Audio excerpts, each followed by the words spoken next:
Oh, it's a lot easier. Would anybody like a pen? I'd love it. That's true, so why are Chair. we still Well, now I know why we have budget problems. Exactly. It's real plastic. Okay. And then this will put us on the website. Yeah. Okay, are we up and running? One second. We are, and it should be live online, and then we can change all this later. Okay. That's what I was told. All right. We're ready to, I'll start roll call. Okay, yeah, please start roll call. Okay. Chair Edding, Present. Commissioner Flynn. Here. Commissioner Miller. Here. Commissioner Sullivan. Here. Commissioner Dussel. Here. Commissioner Neufeld. Here. Commissioner Schnabel. Here. Wow, and we're all here. That's We amazing. haven't had a full house. Okay, so tonight we've got a public hearing for Resolution 2018-6. But before that, we're going to have a commissioner report on the Golden Workshop, a staff report, general business. We'd like to start off with audience business. Would anybody like to approach?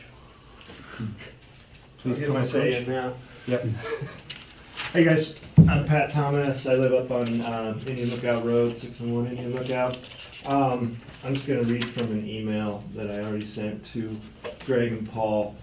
Had a discussion with Paul and Victoria a week or so ago concerning a proposal. Here, I'd like to request that the Planning Commission propose to the Board of Trustees changes to the municipal code to allow permitting of detached bed and breakfast accommodations as a use by right in the A1 and A2 zoning districts, anything ag. Following other reasons, I believe this would be fitting use in these zones. There's a couple of Lions Recovery Action Plan goals. One is promote retention, creation of new business. Obviously, this would be a new business within the town.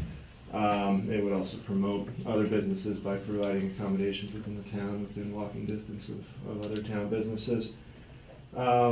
Make Lions a retail, recreational, artistic, and heritage tourism destination. Lodging options for more visitors, provides more options for them to come and spend time here and enjoy what Lions has to offer. Increasing Lions brand awareness and recognition. Lions, is all about mountain lifestyle, providing accommodations on ag zone properties with nice views, nice scenery, is another way that the town could provide low impact visitor experience that they could appreciate that side of Lions. There's also a somewhat of an existence theorem. We have WeCasa using tiny houses, sort of a non-traditional means of providing accommodations for folks from out of town. We have a little red tree house which went up across the street from me in my neighborhood, same zoning, and has managed to become grandfathered in as a, not really sure exactly how that happened, but it's there and it's working and it's proved as a successful form of lodging in my neighborhood, without upsetting neighbors.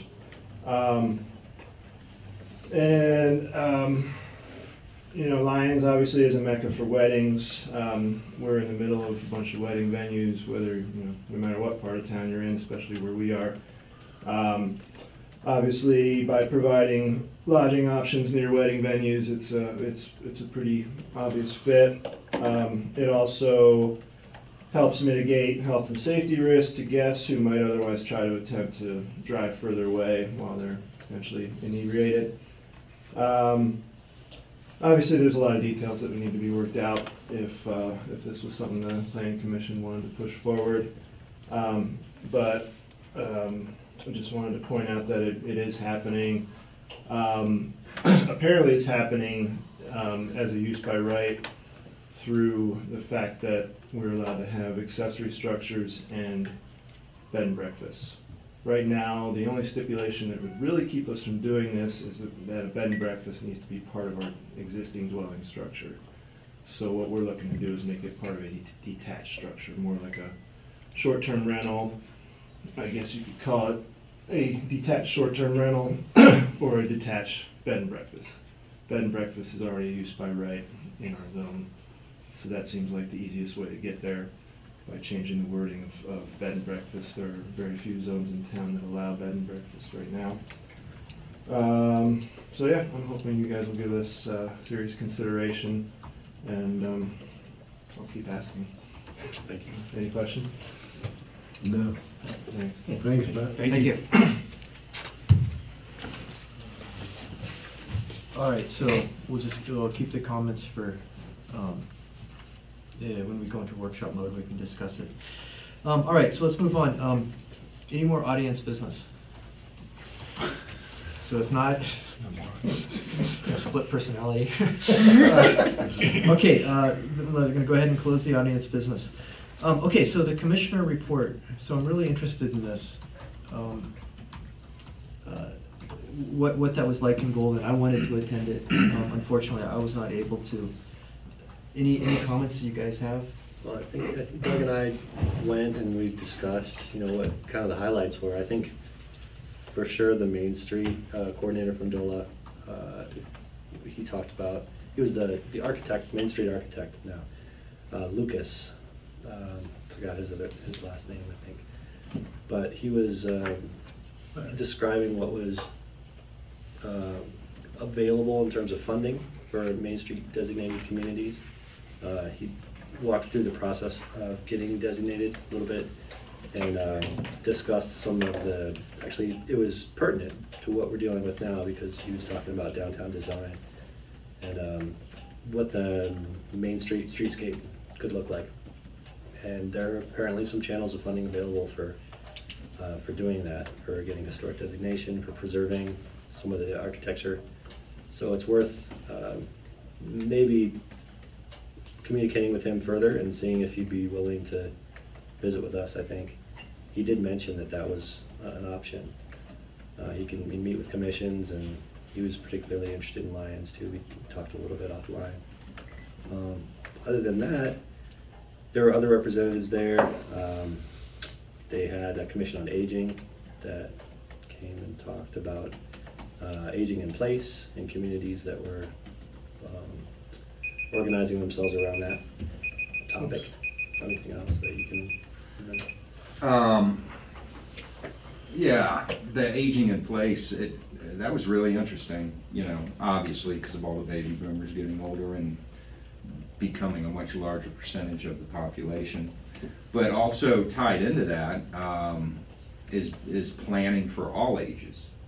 So, toddlers through old age, as well as, the aging in place. Yeah, it's a whole new set of planning policies to look at for the upcoming generation, older generation.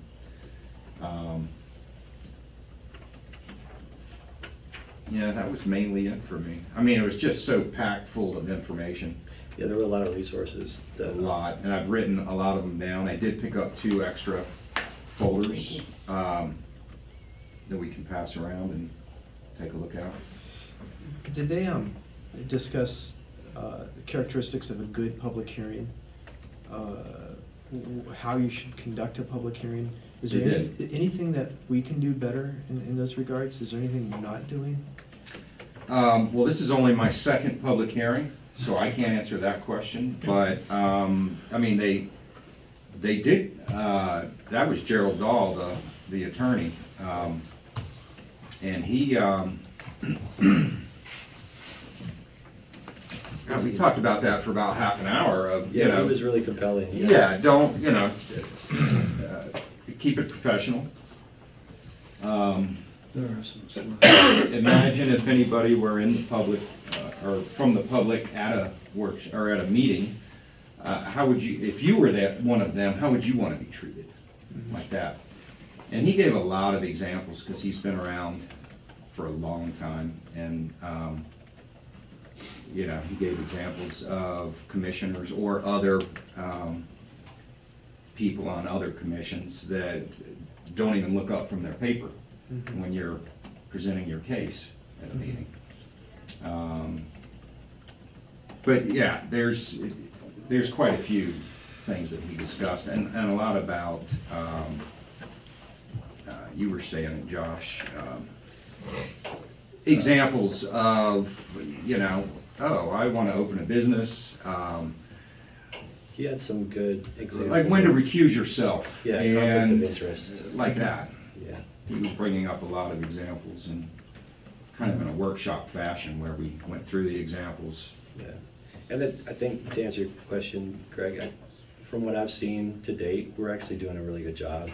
He covered a lot of the gray areas and nuances of when people come in from the public and if there could be a conflict of interest, when to recuse yourself, when to bring things up to the chair, if you see a conflict of interest, and how to do that, and not to do it at the last minute, you know, like knowing in advance that there would be a hearing was one example, and then there at the hearing or slightly, you know, just before, identifying that and airing it, you know, publicly. Yeah, don't Not do the necessarily- gotcha. Yeah, no gotcha moments, I think was one of the examples. Yeah, that's just poor form. Yeah, there's a lot of that kind of thing, Yeah.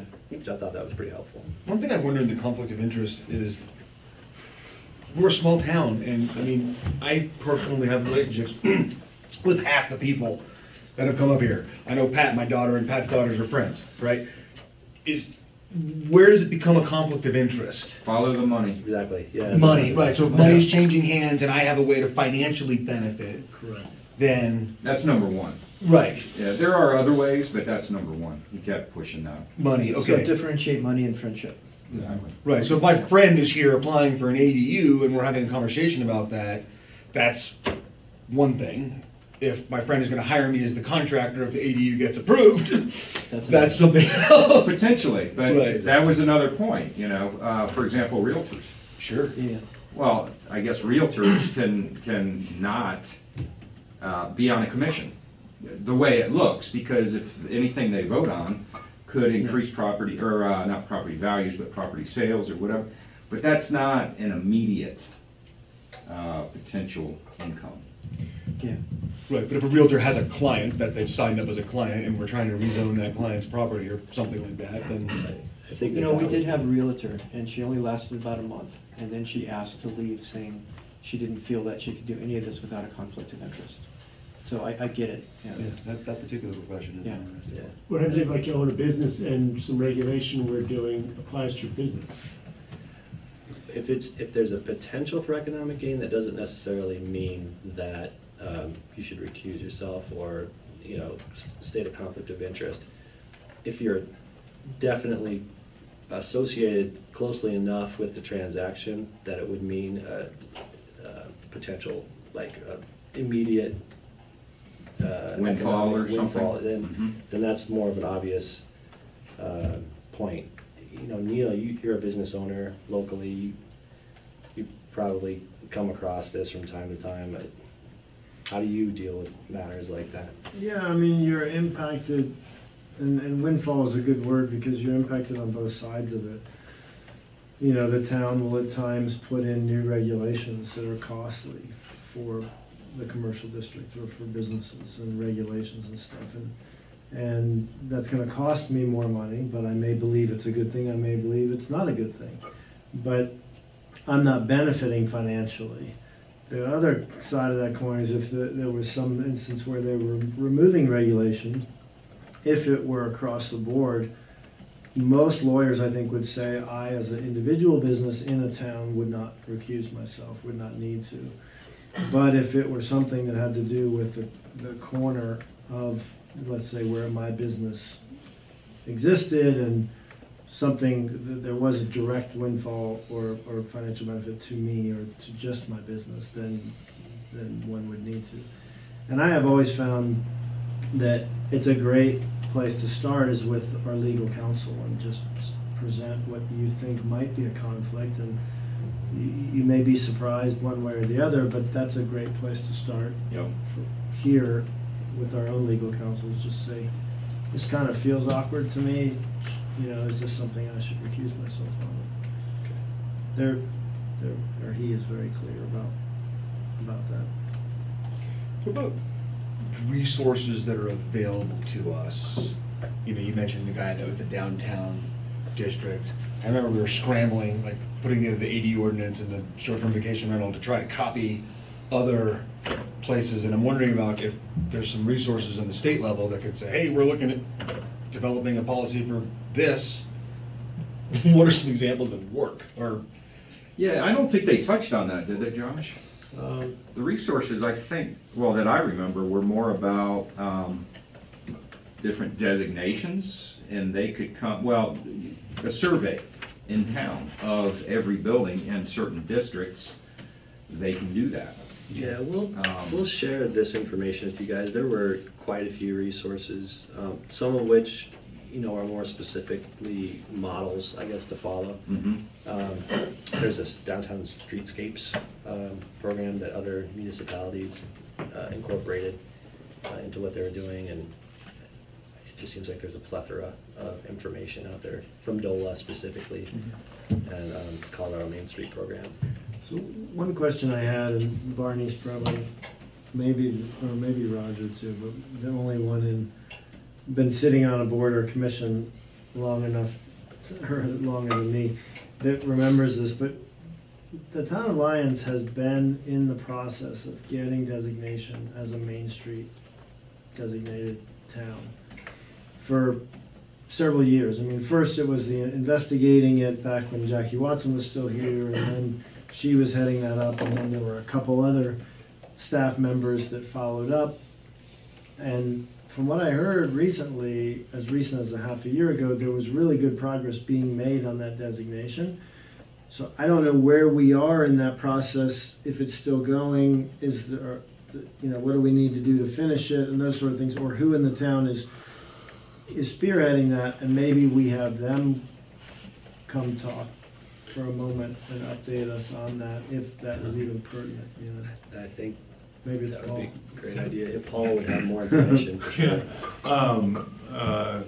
Yeah, we've been designated a Main Street community since 2010.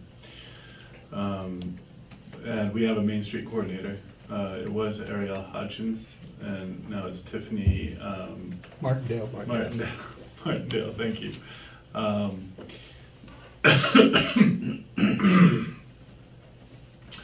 What we have also is a local government designation that we, it's a Colorado local government, I can't remember the CLG community. Yeah. And that's for historic designation. We adopted a historic preservation and a ordinance, and we codified a historic preservation board, which enabled us to be a CLG community, but we haven't done our reporting continuously, and we don't have a current historic commission. So both of those are related to downtown, but the Main Street community is under Tiffany currently, and she did come speak with us. With regard to Larry Lucas, the Colorado Main Street coordinator, I have sent him our downtown design guidelines. I've sent him those twice. He said he would gladly review those and give us some feedback on those. And he would also come in and would like to give a presentation to us on how we become a CLG, or become more than just the CLG, how we set ourselves up for funding through the Historic Preservation Survey, etc. So I mentioned to him in an email, I would ask when the commission would like to do that, and if it would be over the next, he would be available on Mondays, but we just have to come up with 1 or 2 dates, and we can invite him in to go over a lot of that stuff. And he could give us feedback on the downtown design standards and guidelines as well.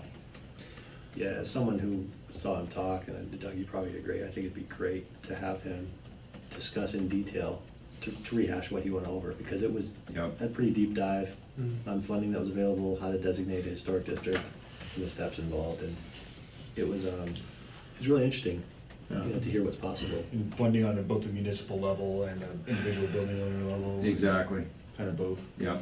Yeah. So it could be, incentivization for a building owner to do certain things historically, with respect to the historical character of the building. There may be some funds from that, in which case it would, it could help a building owner make some needed changes. Yeah, I have a note here that says you can assign state tax credit to buildings you designated historic, Yep. and it's 25% of qualifying rehab expenses. So it's, there's some possibilities for, And it's also interesting, I learned that there's all different types of historic and preservation districts. It's not just, the big federal historic district or landmark district where you almost can't do anything to a building. It's not like that. It could even just be a local historic district, which, the town or we would generate what that means. Yeah, if I may, I think the most often the state and the national historic designation does not carry with it encumbrances on a property. You can get rid of things. You can get rid of historic buildings. It's the local preservation ordinance that allows that preservation. However, if you get grant funding or tax incentives, they start to apply a historic encumbrance upon the building because you've used federal money. So you have to put that into your property, and then thereby they're trading money for a little bit of encumbrance on your structure. So does anything the PCDC needs to do in regards to the Main Street, or is this something that the Well, Board of Trustees has handled? I mean, I just want to. The Main Street program is underway. The historic preservation, we'll be talking a little bit about tonight in our workshop, because the downtown design guidelines speak about, they have currently standards in them that would protect, would add protection to those historic structures in that historic, in the downtown design guideline overlay, if we're going to adopt it as such, if that's the recommendation. So, not specifically, but we will be wading into the waters with regard to historic preservation later tonight. Okay, anything else on the Golden Workshop? Thank you guys for going. And of course, anything that you learn at these, just please come back with brutal honesty about anything we need to be doing better in public hearings, et cetera. So, all right, so next on the agenda is staff report, the community development report. Right. Paul? So I just wanted to briefly update you on 446 Main Street. I had expected a full submission, and we were going to be reviewing by now. There are some issues with drainage through that site, and they are significant. There's all of Steamboat Mountain comes down and goes through that gap in Main Street, and then it flows across Main Street and across the gap there across Main Street. If we put in a building there and shrink the gap that goes through, which is what they were thinking of, there will be significant flooding issues, is what we think. We haven't seen the final drainage report, but we think the town will have to invest, or may like to invest in stormwater management from there all the way down to behind 446 Main Street, along High Street, and potentially down to the river in a drainage system. So we're looking at doing a bit of a study, the town itself, and the developer doing a little bit more involved of a study to develop that site. We're not sure the conclusion, whether that will be a significant expense to engineer the solution. We think that the solution from the town's point of view could be multi-million dollars. We could do some quick fixes that may help out the issue and may allow that building to be built.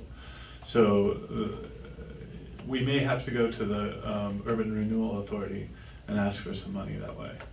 So although they've submitted almost everything except for their drainage report, we need to work out this issue currently. And because Steamboat Mountain comes down and goes through there, if you plug it up, it'll have significant impact on the surrounding properties, most likely. So we're studying that issue and trying to figure out how we can resolve that for the current property owner and the rest of Main Street. So it's not just for that property owner. Well, how does that work if a new development comes in and it's going to seriously, cause flooding problems? Is it the developer's responsibility to make sure that doesn't happen, or is it the town's Yes. responsibility to spend money so this development can go forward? The town has no responsibility to spend money to make that go forward. The town can, because it's the town. The town has a stormwater master plan. We have a stormwater master plan budget, so there's money in that to address issues. However, currently the budget is to do maintenance and not to do capital improvements. The URA can find money through different, like they can bond. There are other methods they can go through to get money to do those infrastructure improvements. But the stormwater master plan and the solution to Steamboat Mountain, the drainage all the way up that side of town, I think the initial engineering study for the solution is somewhere around $500,000. I forget what the projected budget was to solve all of that. We don't necessarily need to solve the whole thing, but we do need to solve the problem around that building and get some of the drainage off.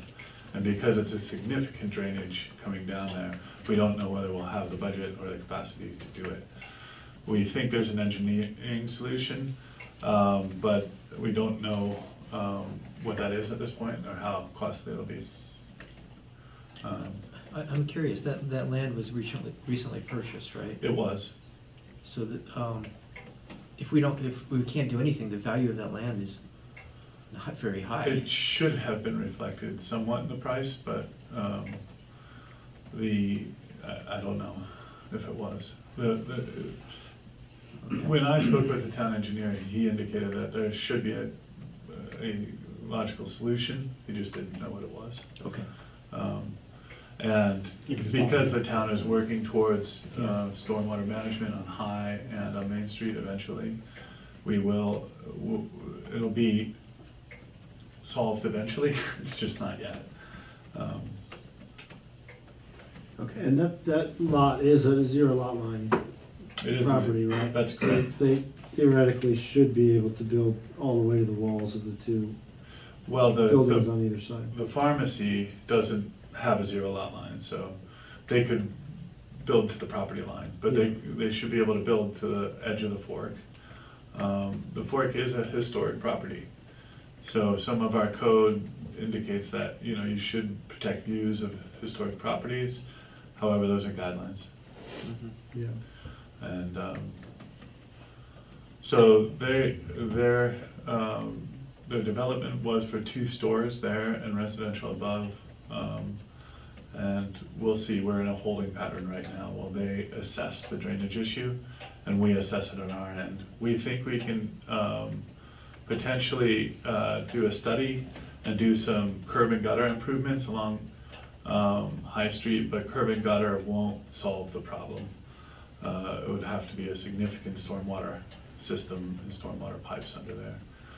Curb and gutter will most likely solve the nuisance flows, the 2-year kind of your annual storms, but it won't solve the 100-year problem. So. That leads me to a question, because I read the office on about the pharmacy, on what you guys are talking about from this planning thing for the state.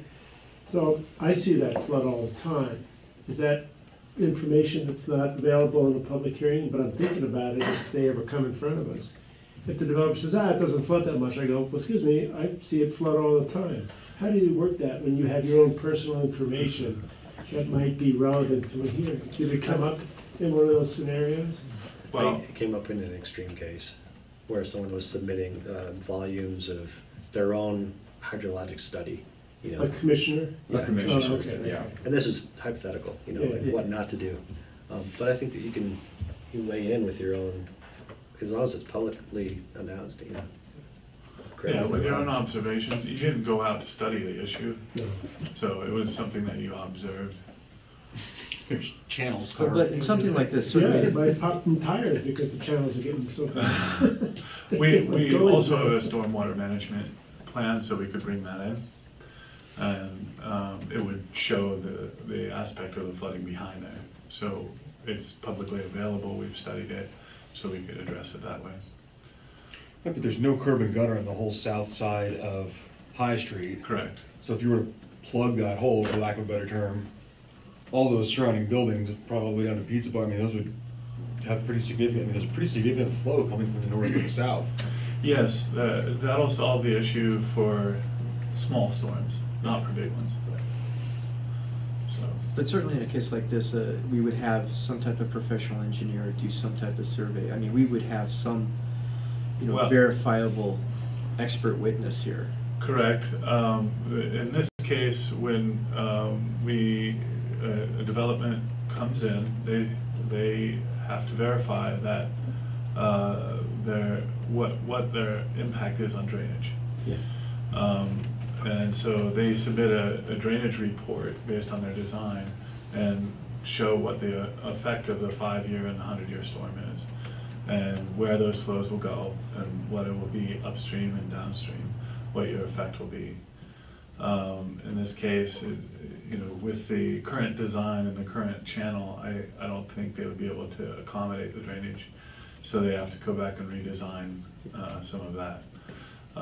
But they had not submitted a significant drainage report. In this case, they have to study well out from their property because of the impact of the flooding through their property. So they have to expand their study into 2 or 3 properties beyond them. And so they're doing that currently. But that report has to be done by a professional engineer. A It has to be licensed engineer. stamped on Has to be seal. stamped, correct. Yeah, okay. And then our engineer will look at it and say, this seems good. That was like I'd say a 4-foot channel that we called it Little Grand Canyon in Old 13, came through that property, because it was flowing and it tore a big channel and Yeah, it took a lot of work too. And then it just flowed across and then came across the street and hit Neil's place. right. And it went through Broke the around the fork, went, fork you know, and then came through that. I think it went through the fork too. Oh, the back, yeah, that's Yeah. right. And that's the Into the farm. extreme event, but I think more regularly, I mean. It's some of now our- just a 1-foot channel, 1 foot deep. Right, some of our We call it just Little Grand Canyon. spring downpours, Right. that thing could probably get pretty wet. Interesting. Yeah. That's the problem. So that's 446 Main, they're reevaluating it. The summit is getting closer to submitting. They have 11 single-family homes that you won't see. They won't come through the public process. They're already divided and entitled. But we will see Tract A, which will be 29 units, multifamily housing.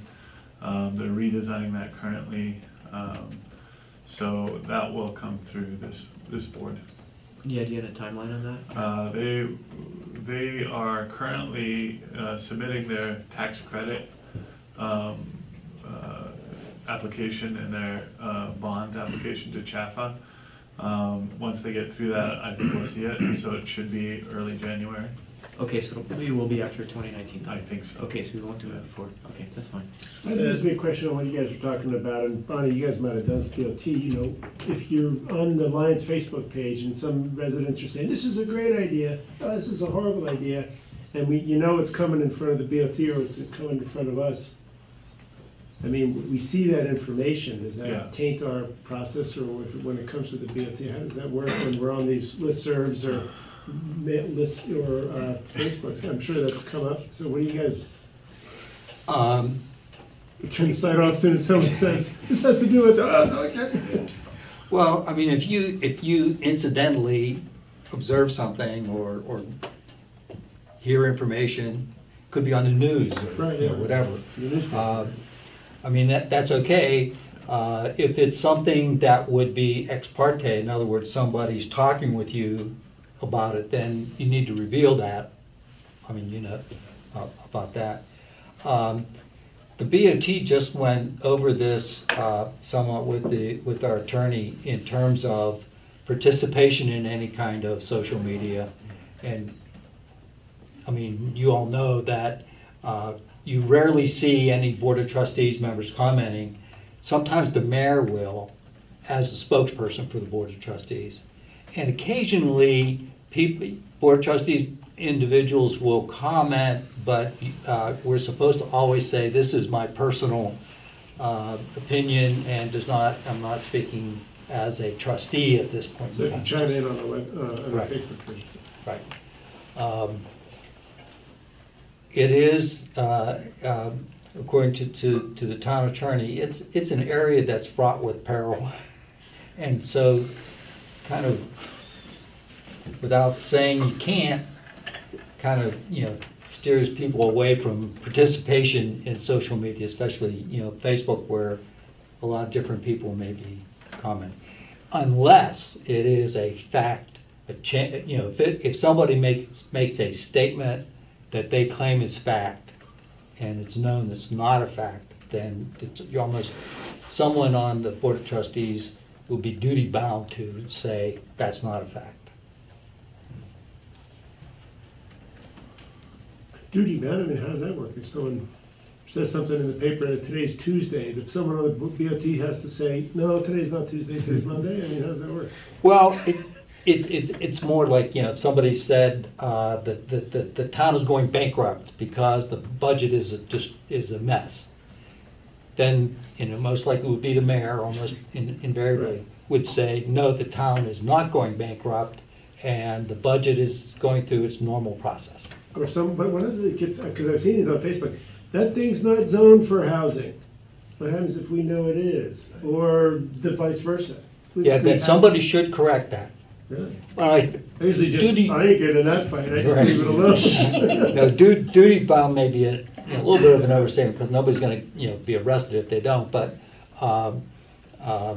if somebody makes an incorrect statement of fact, in other words, states something as fact that's not, then it is important to correct that on. So, But you on don't behalf want- of you the don't want- PCDC, Wanting to- I'm not the spokesperson, and I've never been on Facebook in my life. So unless you guys are doing it, I read, I don't comment on the town Facebook, anything to do with our stuff. I don't know. I was gonna ask, do I now need to go on social media? It's No. better to stay off. You know. I quit, it was really good. Really felt good. Yeah, less participation is better than more. Yeah, that's, In this situation. Hey, Paul, I have a question for you about the Tract A development, the housing development, and I don't know if you have an answer to this, but Carter Drive is supposed to be a loop. Yes. Is there a reason why that has to be a loop? Is there I was just walking up there the other day. Is there like a fire access, or is there something to do with that being a loop? Because one part of that loop, they need to do some pretty serious excavating through. I think it's a kind of neat little habitat. Is it a fire thing, or to not have that end in a cul-de-sac? The fire did request that there would be emergency access through there, Okay. but they didn't require that it be paved the whole way. So it does need to be graded in order to get fire access. Because they want access to, this area. Steep, yeah. It's steep and it's like a little ravine, and lots of deer live there. Yeah. That's a beautiful little area, and they need to do some serious work to get that, you know, the one part is pretty obvious and gradual, but where it kind of comes back down, it's Yeah. pretty serious how it's into there. So the fire department wants that to have multiple access.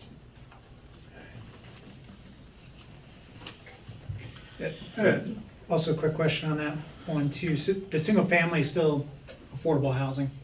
Yes. But it's already zoned and platted. It's already, so but there's it's no- zoned properly, right? Yeah, it's already zoned and platted currently. Bought the land and they can develop it. Yep. All right, so Paul, anything else on the community development report? No, that's it. We good? Yeah. All right. Okay, let's go on to item number 5, general business. I need a motion for someone to approve the August 27th, 2018 PCDC minutes. Mr. Chairman, I move approval of the August 27th, 2018 PCDC minutes. Somebody second that? I'll second that, I actually read them. All right. And any- Flores and I did a good job trying to, there's a lot of complicated stuff in those things, so they did a good job. Any more discussion? Should we take it to a vote? All right, all in favor? Aye. All right. All right, so let's move on to item number 6, public hearing, PCDC Resolution 2018-6. So we hereby, do I need to have a motion to open a public hearing at this point? No, No. you just opened the public hearing. Okay, so we're all good there. All right, so can we start off the public hearing with the staff report, Paul? Sure. Based on the discussion that we had at the last workshop with regard to the ADU issue with regard to large accessory buildings being converted to accessory dwelling units, we looked at developing an ordinance that would separate out large from small accessory dwellings or accessory buildings. And those with services, meaning sewer and water, from those without sewer and water. So since that point in time, I discussed the approach with council, and we developed the ordinance that you see before you, that it essentially adds a definition to the code and separates out small from large accessory buildings, large being over 2 stories, or those with sewer and water services. And then requires those that are large to go through, in residential areas, a conditional use permit process. So, and in doing so, when you do a conditional use permit, we notify the neighbors, so they would be able to, at that point, come in and comment on the design of a large building. Per a request, we also added a modification that if there was an affidavit indicating that they would not use a large accessory building as an accessory unit, they could then go ahead and not have to go through the conditional use process. So by saying we will build this, but we won't go through that, we won't convert it to an accessory dwelling unit, and making that a sworn statement, they could then go ahead and be permitted as a right, use by right. When I discussed that issue with the waiver, or the affidavit, excuse me, with our counsel, there's a little bit of question whether that will stand up well in court. And once somebody has converted or is living there. So that if they build something as an accessory unit, not as an accessory dwelling unit, but then put in a stove and started renting it, whether the affidavit would give us enough power to roll that back, if you will. Boulder County uses that method, and we, the affidavit, the justification of the affidavit or the ability to use that in a punitive fashion is unclear. I think we also, when we discussed this before, we talked about what would happen if the property changed hands, like you Correct. sold it to, what did the council say about the selling of the property? Well, I think in Boulder County, they register that with the property, with the record, so they actually submit it in the property record, so that the next owner would be alerted to it. But we did not discuss how we could get the new owner upon sale to sign such an agreement. We could make it run with the property as a deed restriction? If it's submitted as an affidavit, it's a sworn affidavit, but it was on the property owner Right, not the as property. opposed to the property. But did the attorney say anything about making it a restriction on the property, not the, like, the owner or the previous owner? Or Making it, we didn't discuss a deed basically, run with the restriction. property is kind of what the legal term would be. Right, we didn't discuss a deed restriction in specific. We modeled it after Boulder counties, and that was just an affidavit recorded. So it would alert the new owner. I think in Boulder County, they do, well, I'm actually not sure if they do go out and ask the new owner to sign that. Do we have any evidence or hearsay that that policy's worked well in Boulder County? We, the council tried to reach out, we didn't hear back. Okay. Any other towns besides Boulder that does that, or do some do it more kind of restricted, that runs with the property, that regardless of who owns it next, it can't be used for a dwelling? I haven't found other towns that have recorded that with the property. Could it still be used as a dwelling if they went through a conditional use review to have the affidavit lifted or anything like that, or is it permanent? Again, we don't know how that holds up in court, but the approach was that if they're going to say they didn't use it as a, they weren't going to use it, they shouldn't use it in the future, because it didn't go through design review. Yeah. Right, yeah, the building would be there, so then they add a stove and change people, but it's already there, so you can see it. Okay, well, I'll go through conditional review, but the building's already there. The impact on the neighbors is there.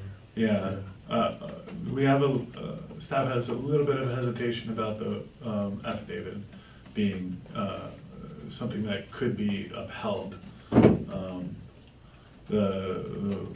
We wrote it into the current code because there was a desire for that. We do think that if somebody says they won't use it, they're probably gonna, you know, if they swear to it, they would probably not use it that way, but we have no way. So could verify. somebody potentially build a tall accessory unit, put the sewer, put the stove, put everything in it, and then let their son live in it, not charge him rent, and not have to go through any of this process at all? Yes, that would be a family person, so you could live in your accessory building at that point. Because it becomes an ADU when you rent it. To somebody that's. Yeah, it becomes a second family. It's an occupancy. How does the town find out about that, though? For the neighbors. So, are we saying that if somebody goes through this newly revised process and they build one of these structures that either has sewer or is taller, that it can never become an ADU? Or at that point, can they still, I think you just asked this question, can they go through conditional use review and make it into an ADU? The approach here was that they wouldn't be able to use it as an ADU. All right, so you're cut off, You're cut off, yeah. which is what triggered this whole thing, was the scenario with the existing structures. The question then becomes, what happens when somebody else purchases the house? And we have it, because the original affidavit was sworn to by the current owner. We haven't gotten clarity on that. I'm confused, I thought you were talking about the hypo with the son moving in there, that's a dwelling unit. That's the same, it's not a dwelling unit, that's accessory structure. It's the same family. So it wouldn't fall under the definition of an Oh, wait, accessory building? sorry, yeah, it does fall under the, yes, you're correct. That would be a accessory dwelling unit, because it has a kitchen. If it didn't have a kitchen, they could move in. and they could sleep there. Oh, okay. What about a bath, but no kitchen? They could have a bath but no kitchen. It's still not an accessory dwelling. Okay. They would have to go to the main house to eat or cook. Right. As a matter of fact, they could do everything except for a stove. Correct. Water sink. Yeah.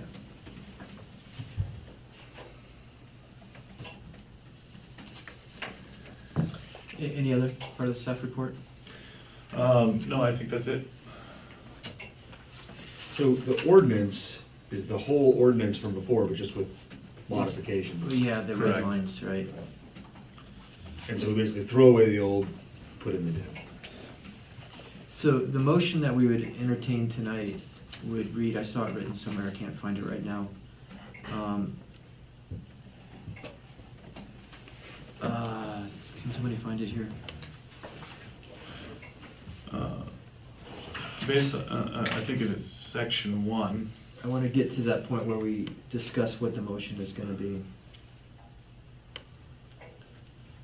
Yeah, Clay, you were saying something about it, you throw out the old, or is this just an amendment to current regulations?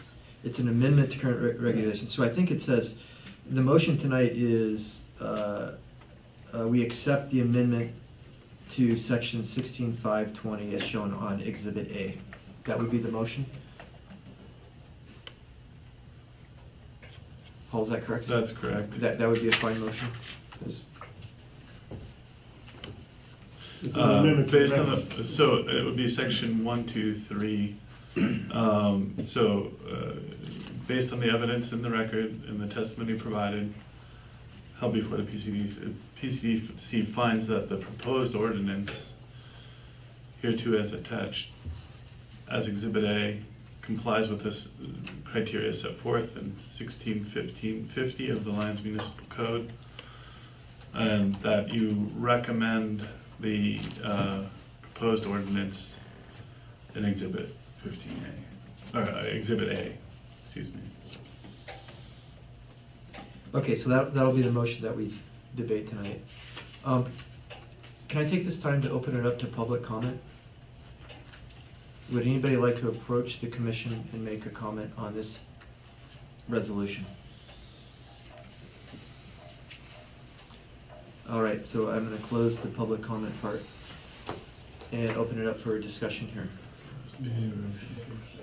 Yeah, can we officially have the motion made? Oh, I'm sorry, you were right. Greg, it is that whereas.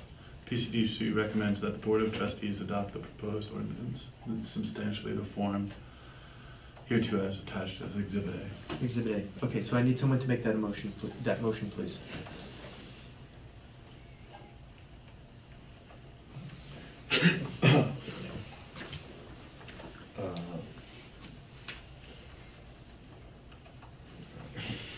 I struggle.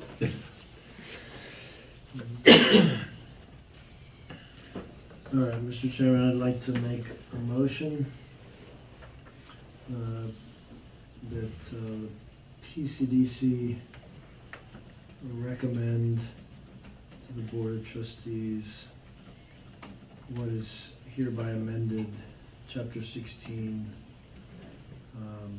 from the previous Chapter 16, Section 16.520, as shown on Exhibit A.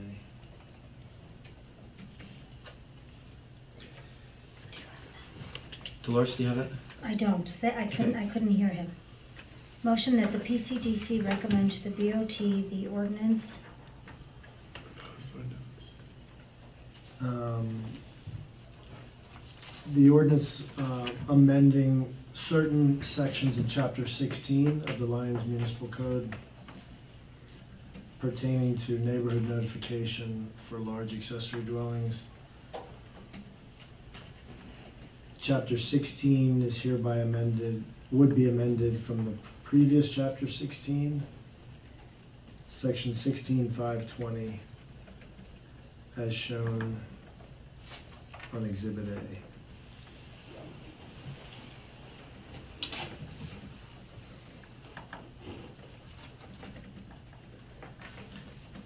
Dolores, when you have that, can you please read it back?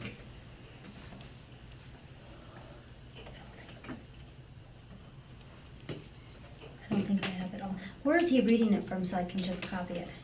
Is it The- on Paul's staff report? It's on the ordinance itself, 1048. Because I have the, okay. Motion that the PCDC recommend to the Board of Trustees the ordinance amending certain sections of Chapter 16 of the Lyons Municipal Code pertaining to neighborhood notification for large accessory buildings, which amends Section 161550 in the Lyons Municipal Code?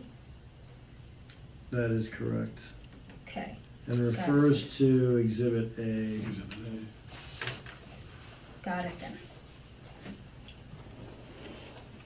Referred to as Exhibit A. Okay, so you have it? Okay, can you read it back just clearly? The motion that the PCDC recommend to the Board of Trustees the ordinance amending certain sections of Chapter 16 of the Lyons Municipal Code pertaining to neighborhood notification for large accessory buildings, amending Section 161550 in the Lyons Municipal Code referred to as Exhibit A. Right. Do I have a second to that motion? I think it should read as shown on Exhibit A. As shown, referred to, okay. Second? Second. All right. Okay, That's easy. let's do discussion.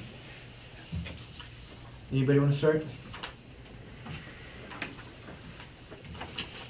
I had a question, acknowledging I wasn't here for this discussion, but I had a question that ties back to somewhat of the impetus for this.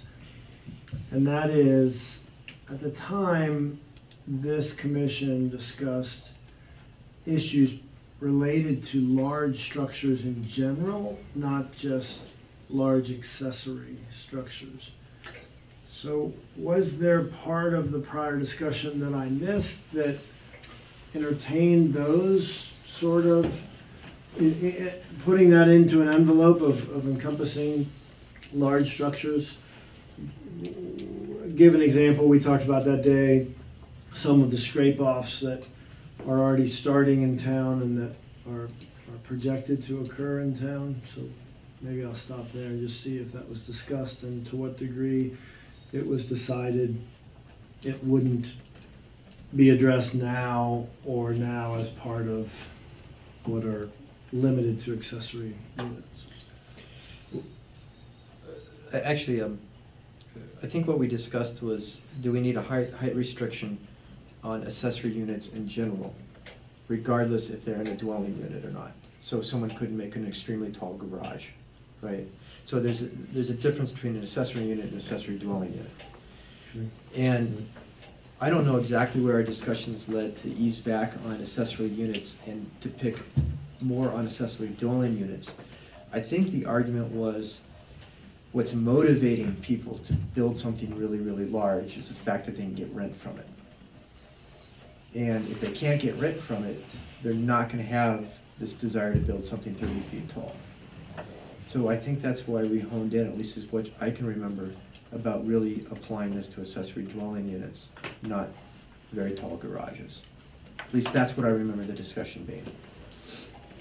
And if it helps, and I may not have been totally clear in my question, because I'm actually wondering whether or not we considered large dwelling units not accessory at all, primary. Again, You mean principal units? principal units. Given that there was a fair bit of discussion at the time amongst this commission about the character of the town and the fact that there are so many properties that are probably being looked at as possible scrape-offs and very large principal buildings to be built that are completely permitted. And whether or not that is a concern and/or should be in some way a stop gap procedure in place to look at those individual cases. If I may, when we had that discussion, we recognized that there may be a need for that. What we thought would be a quick code adjustment was to address the issue at hand that was there were at least 2 or 3 conversions that were going on, and so we wanted to quickly address the accessory structure issue, and then see if we could come back and wrap back around for the larger issue of principal dwelling units. We switched council in the middle of that, and this became a not as high of a priority for council because there were so many other things going on. So this came to you a few months afterwards. We haven't gotten back to concentrating on principal structures. Okay, thanks for the explanation. As I recall, the trigger, or in my mind, what the trigger for this was the Fifth Avenue structure right out here, where they built a tall structure, didn't go by right, and then wanted to make it into an ADU, and we had a public hearing about the ADU, and people were very upset. And they were upset primarily, not exclusively, but primarily about the physical size of the structure, the views being blocked, and there was some conversation around increasing density of more people in the neighborhood, but the people were upset about the size.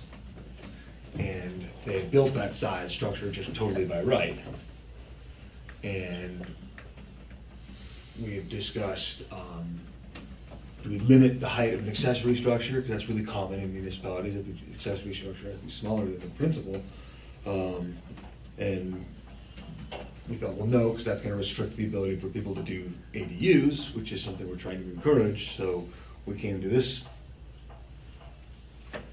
If you're going to build a big, tall structure, as originally thought was, well, if you want to make it tall, it has to be an ADU.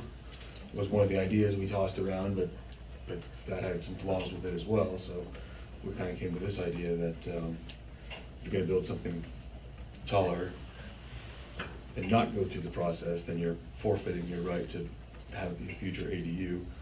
Or you can go through the conditional use review and reserve your right to have an ADU, whether or not you choose to rent it out or not. You can have an ADU and obviously not rent it. So if somebody wants to build a tall structure and bring the plumbing out there, they can go through the conditional use review and have their neighbors have some input and go through the process, and they can then choose to rent it out or not on their own, but at least the neighbors have had some input on the larger, taller structure. This isn't the main difference, the way it's drafted, is if you have a small accessory building or use, it's a principal use / use by right, kind of. Correct. And then if it's a large, the only main difference is it goes through conditional review. Correct. The town could approve or disapprove if it's a conditional.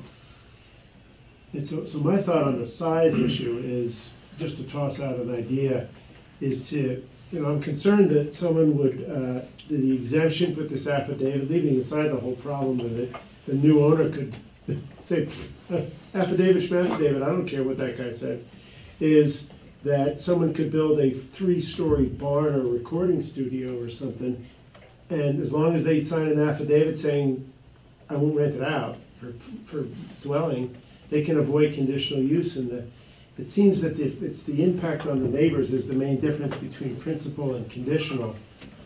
I think we should err on the side of the neighbors get a chance to chime in on a 3-story recording studio or a barn or a garage where no one's going to live. So my suggestion, if we get down to language, is to cross out the sort of off-ramp for someone to escape conditional review by just signing the affidavit that they won't live there, or someone won't live there. That if it's 2 stories, it goes through conditional review. 2 or more, it goes through conditional. That would be my suggested change to the suggested language.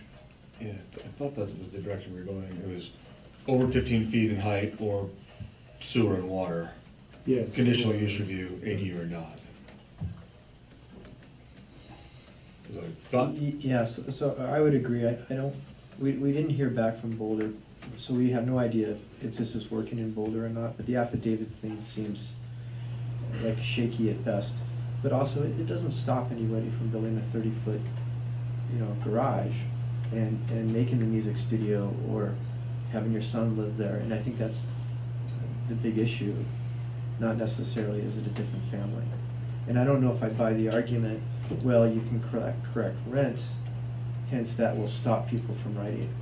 If you can't collect rent, then people won't build 30-foot units. I don't know if that's true or not. So I kind of agree with striking the affidavit part.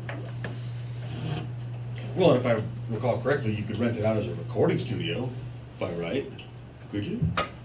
Right, as long as you have someone, well, on this one, if you have to have, as long as, if you did do the living there affidavit, Right. you could build a 30-foot, a 3-story recording studio. And rent it out as a business use, and no one's living there, technically, so. Paul, is that right? Can people rent out accessory units for non-dwelling purposes by right? I don't know. Yeah. I'd have to look at the code. Like rent your garage I storage? believe you can rent your garage. Yeah, because you just go on the definition of accessory use and and that's, you got like 20 pages of definitions here, but that just is pretty broad. It's just Yeah. something incidental to the main unit and there's no restrictions. I believe that is correct. And it's a totally not related, but, the whole issue of what is incidental, what is not, because someone could say, hey, a recording studio is not incidental to the house there. But that's not this, everything says incidental, so we're not really debating that.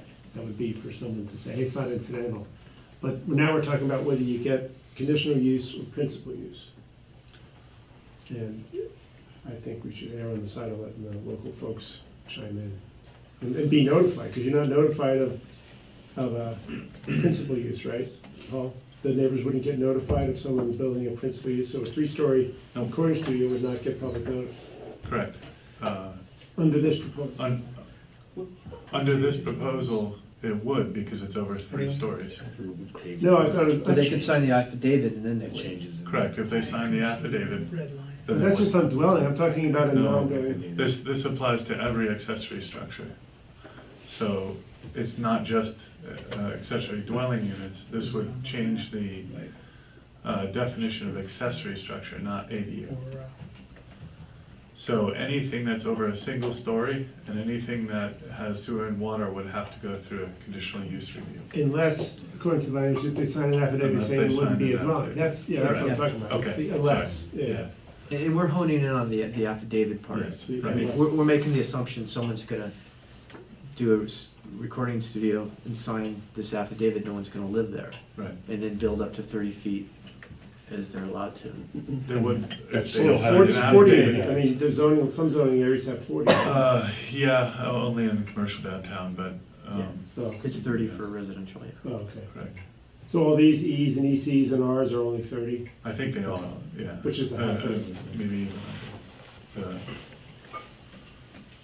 Thoughts over here? Just that, the original intent behind this was to allow input, right, from the neighbors. So as long as we're not straying too far from that, I think that this is, essentially this is serving that intent. If you're gonna build something large, you want the opportunity for neighbors in the area to weigh in if they think there's gonna be some kind of visual impact or otherwise. So either way, I think it meets that purpose. Well, I mean, if I can, I mean, the phrase, unless they submit an affidavit saying no one's gonna live there, would get rid of the neighborhood input. correct. Okay, well, then in that case. we That's why I should suggested strike that, that. yeah. Yeah.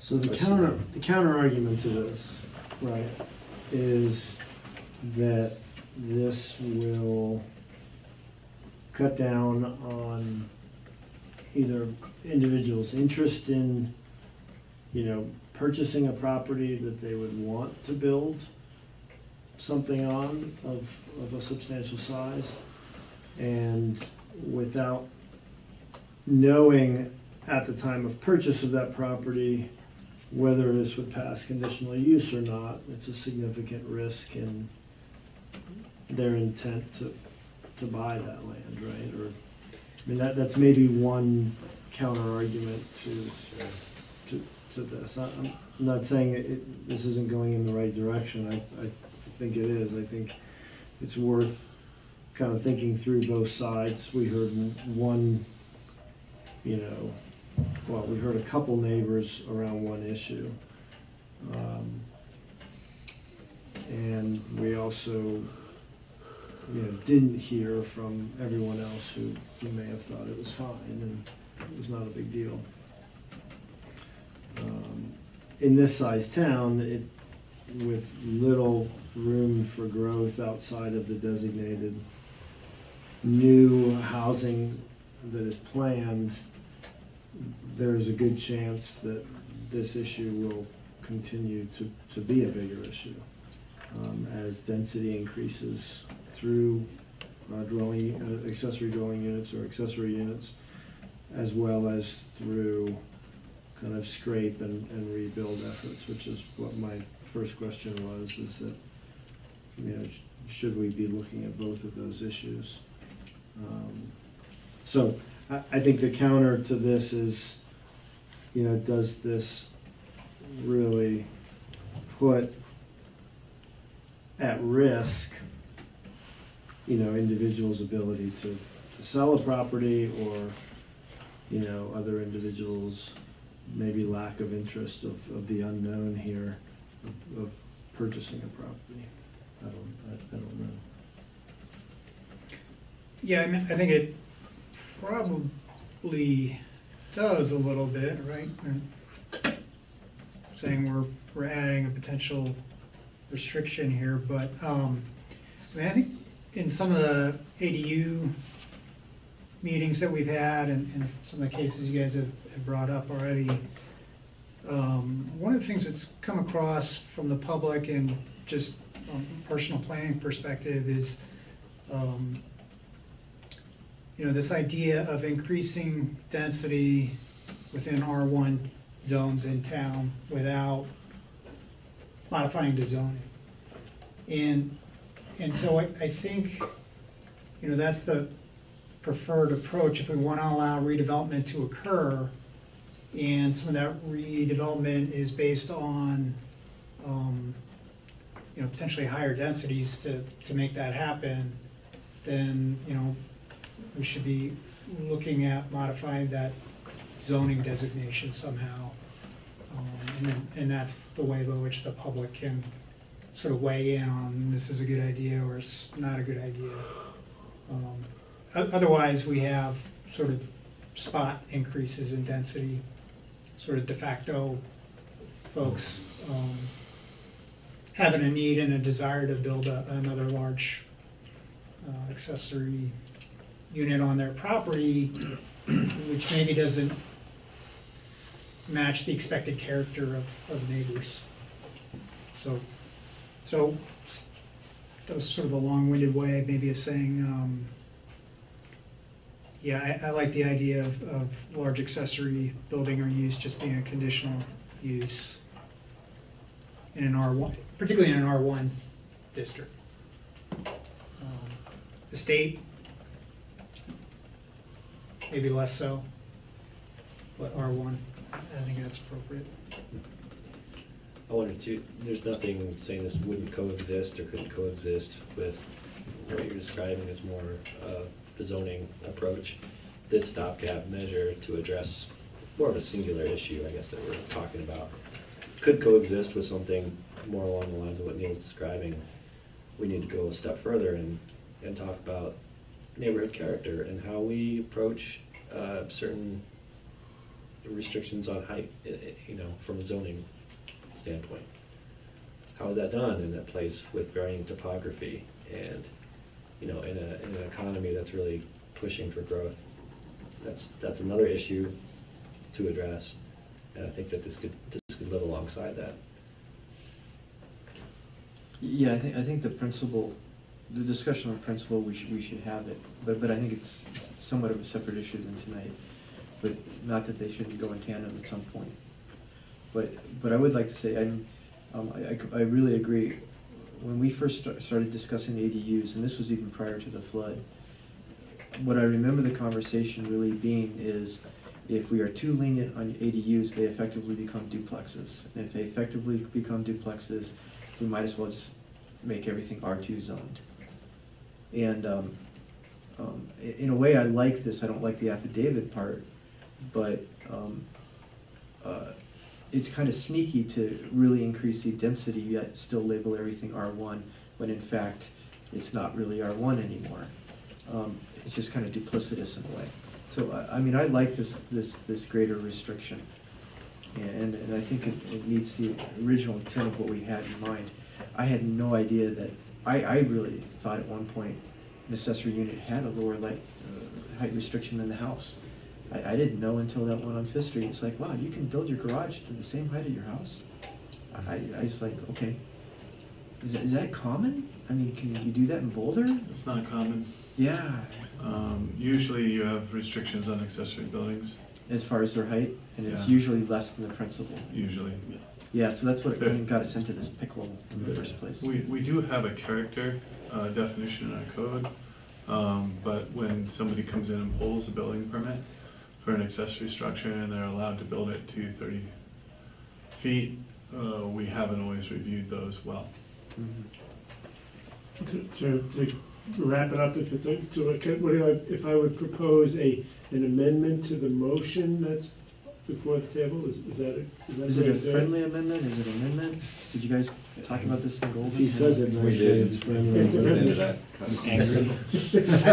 So we'll call it a friendly amendment based on the discussion. It appears friendly. So the change would be, and I just printed out one, because this looks like it applies in all the zones, right? The language appears to be identical. The affidavit issue, The affidavit issue is, looks like the language is identical. yes, the affidavit is identical, but the affidavit only applies in E, EC, R1, R2. So where does it not apply?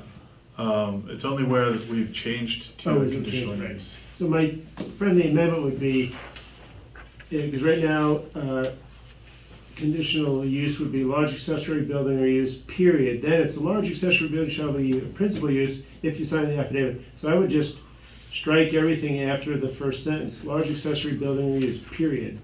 That gets conditional use, and the small accessory building use is a principal use, and then conditional use is a large accessory building or use, as we're defining it elsewhere in the amendment, and just cross off the second sentence, essentially, that has all the stuff about the Shall be permitted. yeah, shall be permitted as essentially a principal use if they do the affidavit about dwelling. So just make it one sentences instead of two, Take out the affidavit essentially, that whole sentence, yeah. which says, so the sentence reads, a large accessory building use shall be permitted as a principal use when an application is accompanied by an affidavit acknowledging that the accessory building was not be used as a dwelling unit. So just cross that all off, and the way it would leave is just large accessory building or use, boom, that's a conditional use. And we keep the small accessory building use as a principal use, as the way they're defined in the definition wouldn't change, it's just the sentence giving them an off-ramp outside, away from conditional use. Oh, right, yeah, so, yeah. Just strike Got that it. sentence, Yep, because that's the way they would escape conditional use for big buildings. As long as Yeah. they said that was English. So that would be my friendly amendment to the motion. Do I have a second for that friendly amendment to I would that motion? second that. That makes sense, Lawrence? Yep. I got it. Okay, any other discussion? One question in the table on, that's at the end of this document? Yep, Which is- Have to be changed too. that will be, yeah. Okay, So I would take out the asterisks. yep. Yeah, so if I could amend, I forgot about that. If I could amend my motion to further amend the proposed use table, if you want to call it that, to Yeah. take out the asterisk, which gives them the ability to get out of conditional Yeah. review. So that would also require a change to the proposed ordinance to take out the asterisk. Yeah, And then one additional question, Paul. Would you remind me the POS Yes, zone? parks and open Oh, space. thanks, okay. So I guess, Good thing that it's all conditional. so, Josh, if you want to, I guess, since I made an amendment to my amendment, you want to, if anyone, I guess, that's the second, my altered amendment, right? I will second your altered amendment. All right, any more discussion? Okay, Dolores, can we read it all back, and then let's go to a vote?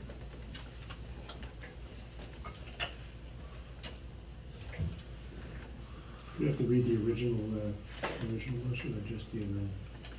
Yes, Mr. Chairman, point of order. So I think what we need to do is vote and approve on the Okay. amendment / amendments, depending on how we want to deal with that. Yeah, And that's then the right. motion. So we vote on the friendly amendment, and then vote on the amendment, right? Right. Is that correct, Paul? I believe so. Yeah, I think that's right. That's how we do it at BOT. Yeah. Okay, yeah, You yeah, vote yeah. specifically on the amendment and then the original motion. Yeah. Okay. Any discussion on the friendly amendment? Okay, let's go to a vote on the friendly amendment. All in favor? Aye. All right, so that passes unanimously. Now we can go back to the original motion, Now amended. now As amended, amended. as amended. The original motion as amended. Correct. Any other discussion on it?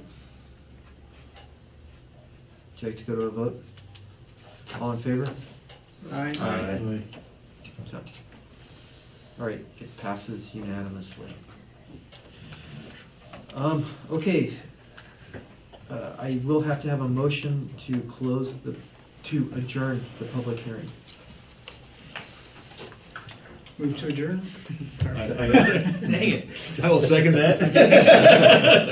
All in favor of adjourning the public hearing? Aye. Aye. All right, so that adjourns the public hearing. We can take a break and then go to the workshop. Dolores, I think you're done. Yeah, thank you. Thanks to Excellent. Thank you. You know, Neil, you brought up a point about bulk.